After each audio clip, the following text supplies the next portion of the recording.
जीवन की हर समस्या ट्रैफिक की लाल बत्ती की तरह होती है। यदि हम थोड़ी देर प्रतीक्षा कर लें, तो वह हरी हो जाती है। धैर्य रखें, प्रयास करें, समय बदलता ही है। जय हिंद। आप देख रहे जीके संसार और आप सभी के लिए टॉप प्लस 10 जीके एमसीक्यू लेकर आया हूं, जो कि आपकी UPSC, state PCS, SSC, railway और विभिन्न परीक्षाओं के लिए काफी इंपॉर्टेंट है।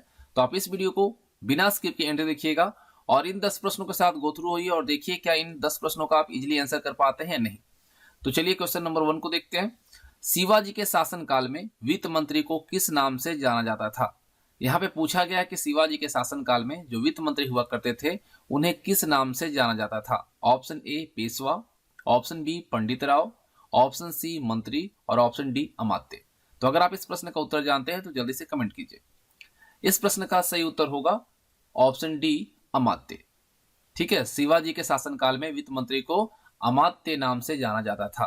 थोड़ा फैक्ट्स को हम यहाँ पे देख लेते हैं। देखिए, शिवाजी के शासन कार्य में सहायता के लिए अष्टप्रधान नामक मंत्रिमंडल का गठन किया गया था। पेशवा जो होते थे वो अष्ट प्रधान समिति के प्रमुख होते थे और अमात्य का जो कार्य था वो सार्वजनिक हिसाब किताब रखना और उसका जांच करना था। साथ ही साथ वह वित्त विभाग का प्रमुख होता था और इसी वजह से इसे वित्त मंत्री कहा जाता था। और पंडित राव जो होते थे वो धार्मिक विभाग का प्रमुख हुआ करता था। तो ये सभी मोस्ट इंपॉर्टेंट है आपके एग्जामिनेशन पॉइंट ऑफ व्यू से। क्वेश्चन नंबर 2, निजाम उल मुल्क ने किस स्वतंत्र राज्य की स्थापना की थी? निजाम उल मुल्क ने किस स्वतंत्र राज्य की स्थापना की थी? आपके ऑप्शन हैं, option A Hasanpur, option B Hyderabad, option C Kandahar और ऑप्शन डी बुरहानपुर। आपको बताना है कि निजाम उल मुल्क के द्वारा जिस स्वतंत्र राज्य की स्थापना की गई थी वह कौन सी है? तो इस प्रश्न का सही उत्तर होगा हैदराबाद। ठीक है, निजाम उल मुल्क के द्वारा जिस राज्य की स्थापना की गई थी वह है हैदराबाद। देखिए, आपको मैं बता दूं कि निजामुल मुल्क ने 1724 में स्वतंत्र हैदराबाद राज्य की स्थापना की थी और इसने हैदराबाद में आसफ जाही वंश की स्थापना की और साथ ही साथ ये भी याद रखिएगा चिनकिलीज खां के नाम से भी यह जाना जाता था। कौन? निजामुल मुल्क। तो कहीं कहीं आपको चिनकिलीज खां दिखता है तो याद रखिएगा ये किसका नाम है? निजाम उल मुल्क का। और इसने ही हैदराबाद राज्य की स्थापना की थी। कब? 1724 में। क्वेश्चन नंबर 3, कालक्रम की दृष्टि से निम्नलिखित घटनाओं में से कौन अंतिम थी? यहां पे आपको 4 घटनाक्रम दी गई है, 4 घटना दी गई है, उसमें से आपको बताना है कि सबसे अंतिम कौन सी घटना है जो घटित हुई है। ऑप्शन ए होम रूल आंदोलन, ऑप्शन बी खिलाफत आंदोलन, ऑप्शन सी जालियांवाला बाग हत्याकांड और ऑप्शन डी मोपला विद्रोह। तो इस प्रश्न का सही उत्तर क्या रहेगा? तो रहेगा ऑप्शन डी मोपला विद्रोह, क्योंकि मोपला विद्रोह जो हुआ है 1921 में हुआ है और जालियांवाला बाग हत्याकांड कब हुआ है? 1919 में, 13 अप्रैल 1919 को।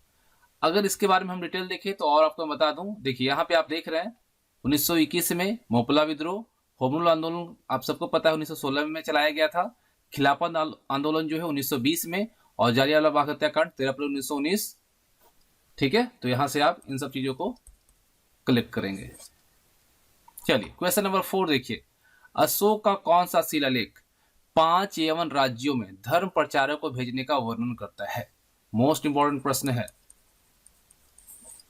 ऑप्शन ए द्वितीय शिलालेख, ऑप्शन बी तृतीय शिलालेख, ऑप्शन सी चतुर्थ शिलालेख और ऑप्शन डी 13वां शिलालेख। अशोक का वह कौन सा शिलालेख है जो 5 यवन राज्यों में धर्म प्रचारक को भेजने का वर्णन करता है?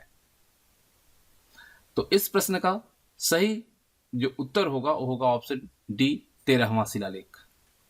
ठीक है, देखिए अशोक के 13वें शिलालेख में 5 यवन राजाओं एंटियोक, तुरमय, अंतकिनी, मूग और मलिक सुंदर के नाम है, जहां पर अशोक ने धर्म प्रचार के लिए अपने दूत भेजे थे। ठीक है, इन सब चीजों को याद रखना आपको। क्वेश्चन नंबर 5, कौटिल्य के अर्थशास्त्र में वर्णित प्रणय कर का अर्थ था? देखिए कौटिल्य का जो अर्थशास्त्र है उसमें एक कर का, एक टैक्स का जिक्र है जिसका नाम है प्रणय कर। इसका अर्थ क्या था? ऑप्शन ए एक आपात कर, ऑप्शन बी अंतरजातीय प्रणय संबंधों पर लगाया जाने वाला कर, ऑप्शन सी विधवा प्रणय संबंधों पर लगाया गया कर, और ऑप्शन डी नियोग पर लगाया गया कर। कौटिल्य के अर्थशास्त्र में जो वर्णित परनय कर है उसका अर्थ क्या था? तो इस प्रश्न का सही उत्तर होगा ऑप्शन ए, एक आपात कर। ठीक है, इसके बारे में अगर हम बताएं आपको तो कौटिल्य ने अर्थशास्त्र में संकट काल में मौर्य शासकों द्वारा लिए जाने वाले जो टैक्स हैं उसको परनय कर कहा है। ठीक है, चलिए क्वेश्चन नंबर 6 है, मौर्य शासन व्यवस्था में रूपदर्शक नामक अधिकारी था।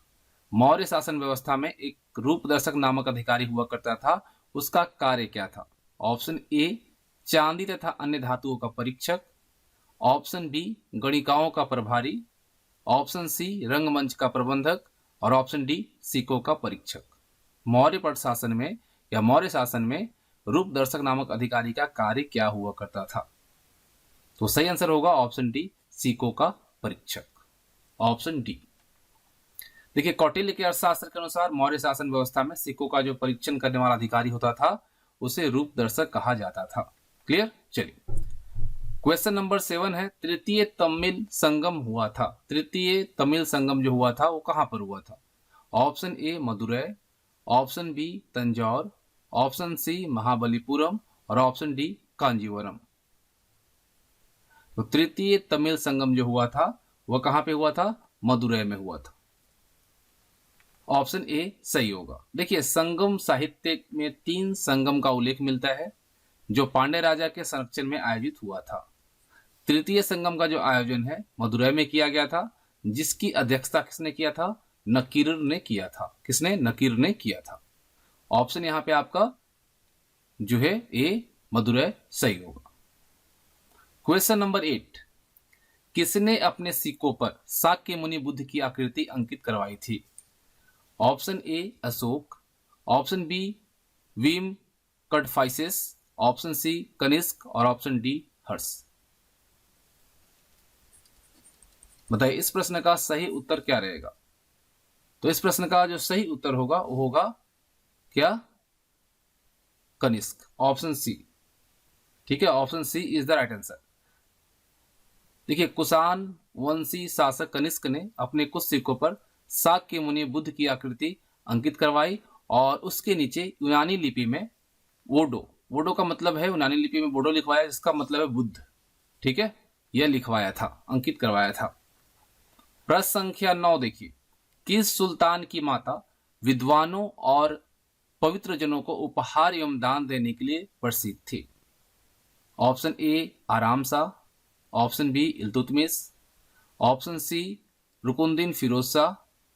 Option D, Balban. तो इस प्रश्न का सही उत्तर क्या रहेगा? Option C, Ruknuddin Firoz Shah. ठीक है, रुकुनुद्दीन फिरोज शाह की माता जो थी वो विद्वान और पवित्र जनों को उपहार एवं दान देने के लिए प्रसिद्ध थी। चलिए प्रश्न संख्या 10, काफी आसान प्रश्न है लेकिन मोस्ट इंपॉर्टेंट है। आपको एसएससी और रेलवे में कई दफा इस क्वेश्चन को पूछा जा चुका है। लाल किला की मोती मस्जिद का निर्माण किसने करवाया था? लाल किला कहां पे है?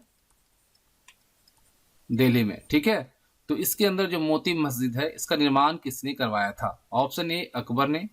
ऑप्शन बी, जहांगीर ने। ऑप्शन सी, शाहजहां ने। और ऑप्शन डी, औरंगजेब ने। अगर आप जानते हैं इस प्रश्न का सही उत्तर तो जल्दी से बताइए। इस प्रश्न का सही उत्तर होगा औरंगजेब ने। ठीक है, दिल्ली के लाल किले के अंदर जो मोती मस्जिद का निर्माण है वह औरंगजेब ने करवाया था। देखिए, इससे जुड़े कुछ फैक्ट्स हैं, आपको बता दूं। दिल्ली के लाल किले का निर्माण जो है किसने करवाया था? शाहजहां ने करवाया था। जबकि इस किले के अंदर जो मोती मस्जिद है उसका निर्माण 1659 में औरंगजेब ने करवाया था। लेकिन आगरा में जो मोती मस्जिद है इसका निर्माण शाहजहां ने करवाया था। दोनों चीजों को याद रखिएगा। अगर आपसे पूछा जाए लाल किले के अंदर मोती मस्जिद का निर्माण तो ये औरंगजेब ने करवाया था 1659 में, और वहीं अगर आपसे पूछा जाए आगरा में मोती मस्जिद का निर्माण किसने करवाया था तो ये शाहजहां ने करवाया था।